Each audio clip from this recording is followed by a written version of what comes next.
जय श्री राधे गोविंद। स्वागत है आपका हमारे चैनल सनातन कर्म में, जहां हम सनातन धर्म के गूढ़ तत्वों को समझने का प्रयास करेंगे।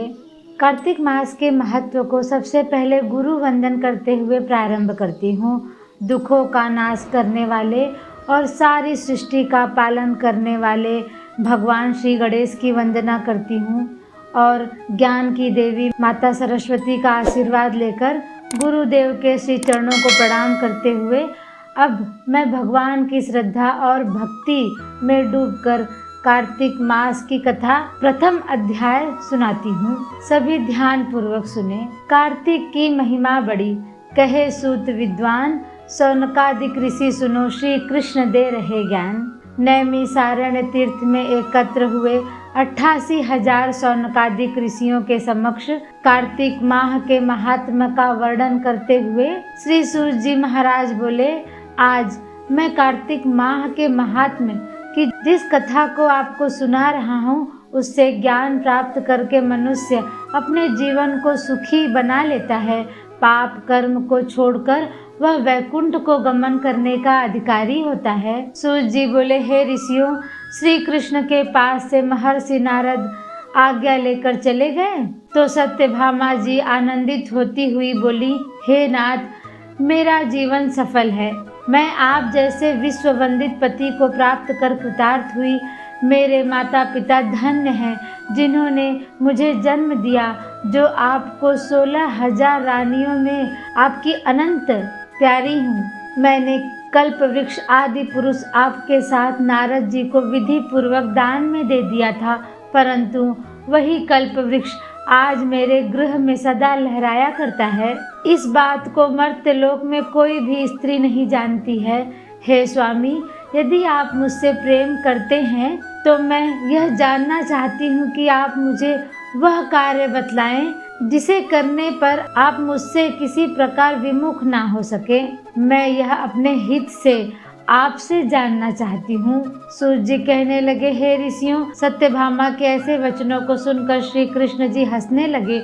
उन्होंने विलास भाव से सत्यभामा की बाह पकड़ ली और उसे कल्प वृक्ष के नीचे ले गए। वहां प्रेम भाव से कहने लगे, हे प्रिय, 16 सहस्त्र रानियों में तुम प्राणों की तरह प्रिय हो और तुम्हारे कारण ही मेरा देवताओं तथा देवराज इंद्र से भी विरोध हुआ। सूत जी बोले, यह विरोध इस बात पर हुआ था कि एक दिन श्री कृष्ण सत्यभामा सहित गरुड़ पर सवार हो जब इंद्रलोक में जा पहुँचे और वहाँ सत्यभामा की इच्छा पूर्ति हेतु इंद्र से कल्प वृक्ष मांगा। इंद्र के न देने पर गरुड़ और इंद्र का घोर युद्ध हुआ।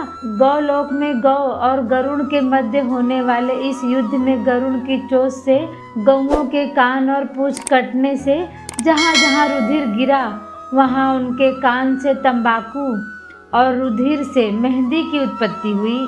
गरुड़ के पंख जहाँ गिरे, वहाँ से गोभी की उत्पत्ति हुई। इसी कारण इन वस्तुओं का सेवन मोक्ष की प्राप्ति नहीं होने देता।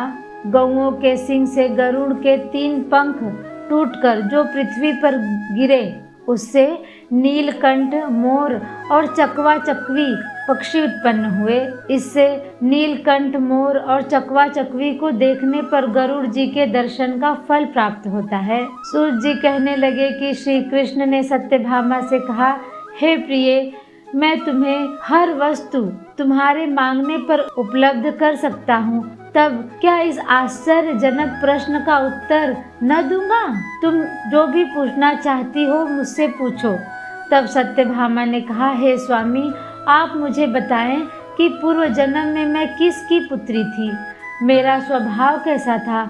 मैंने कौन से दान, तप, व्रत आदि शुभ कार्य किए जिससे मैं आपकी अर्धांगिनी बनी? श्री कृष्ण भगवान बोले, हे प्रिय, मैं तुम्हें यह सब वृत्तांत कहता हूँ, तुम ध्यान पूर्वक सुनो।